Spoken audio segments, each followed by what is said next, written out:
আর ওমানে এসে ভাই কি করবেন? ওমানে এসে তো আপনার যারা এখানে আছে তারাই তো আপনার ভালো করে কাজ পাইতেছে না। কাজ পাইলেও আপনার মনে করেন যে ১২০ রিয়াল ৩০ রিয়াল বেতন পাইতেছে, এর মধ্যে থাকা খাওয়া আপনার।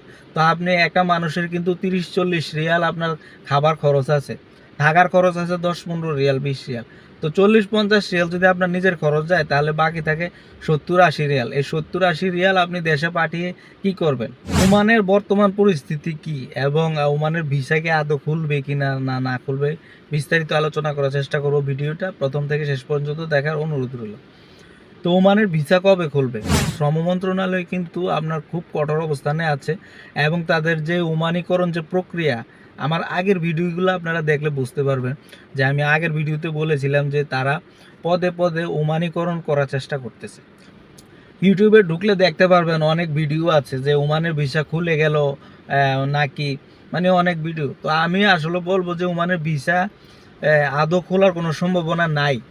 কারণ গতকাল বা গত ২-১ দিন আগে কিন্তু একটা নিউজ পাবলিশ হয়েছে, সেটা হলো যে পাকিস্তানিদের জন্য সর্বপ্রকার ভিসা বন্ধ করে দিল ওমান। তো এই বিষয়টা আপনারা চিন্তা করেন, প্রথমে বন্ধ করলো বাংলাদেশিদের জন্য এবং বন্ধ করলো পাকিস্তানিদের জন্য।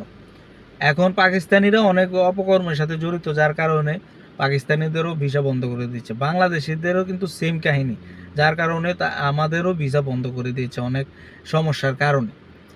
তো আবার তাদের যে মূল জনসংখ্যা আছে, সেই জনসংখ্যার তুলনায় প্রবাসীরা বেশি। তারা একটা পরিসংখ্যান করেছিল। মূলত বিষয় হলো যে আপনি ওমানে এসে কি করবেন? ওমানের বর্তমান অবস্থা তো ভালো না। আপনারা যারা এখানে সাপ্লাই কোম্পানি আছে বা যারা আপনার বিভিন্ন ঠিকাদারি কাজ করে, তারা ঠিকমতো বেতন পাইতেছে না। কোম্পানিতে যদিও বেতন থাকে ১২০ রিয়াল ৩০ রিয়াল ১৫০ রিয়াল হাইস্ট বেতন।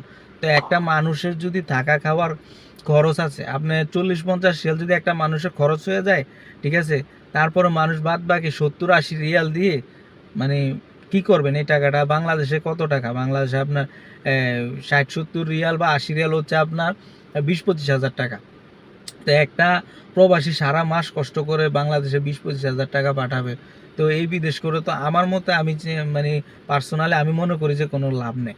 ঠিক আছে, এরপর আপনাদের যদি ভালো লাগে তো লাগে, তাহলে তো আমার আর কিছু করার নেই। তো এখন মূলত বিষয় হলো আপনি ওমানে এসে হয়তো কোনো কাজ পাবেন না, কাজ পাইলেও নিজেকে টিকিয়ে রাখাটা অনেকটা অসম্ভব হয়ে যাবে। ঠিক আছে, আর ওমানের ভিসা যদি খুলে আমি অবশ্যই আমার এই চ্যানেলের মাধ্যমে আপনাদেরকে জানানোর চেষ্টা করব।